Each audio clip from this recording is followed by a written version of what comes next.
প্রত্যেকটা আত্মা আল্লাহর কাছে সংরক্ষিত থাকে। প্রতিটা রুহু, প্রতিটা মানুষ মালাকুল মউতকে দেখতে পায়। আপনিও দেখবেন, আমিও দেখব। মুমিনদের কাছে এসে মালাকুল মউত একজন যুবকের বেশে সাদা ধবধবে জুব্বা পরে সুগন্ধি মেখে মুমূর্ষু ব্যক্তির শিয়রে বসে বলে, ইয়া আইয়াতুহান নাফসুল মুতমাইন্নাহ, হে প্রশান্ত আত্মা, উখরুজি ইলা মাগফিরাতুল্লাহি ওয়া রিদওয়ানি, আল্লাহর ক্ষমা আর দয়ার দিকে বের হয়ে আসো।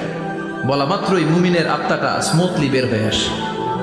কাফান মিন আকফানিল জান্নাহ, হানুত মিন হানুতিল জান্নাহ, জান্নাত থেকে আনা সুগন্ধি কাফনের মধ্যে পেঁচিয়ে তিনি রূহটাকে নিয়ে ইল্লিনে চলে যায়।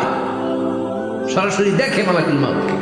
আর যারা ইসলাম বিরোধী, কোরআন বিরোধী, তাদের সামনে এসে মালাকুল মউত ত্রাস সৃষ্টি করে। আগে ধমক, মালাকুল মউত এসে কাফের, নাস্তিক, মুশরিকদের সামনে এসে এরকম একটা ত্রাস সৃষ্টি করে।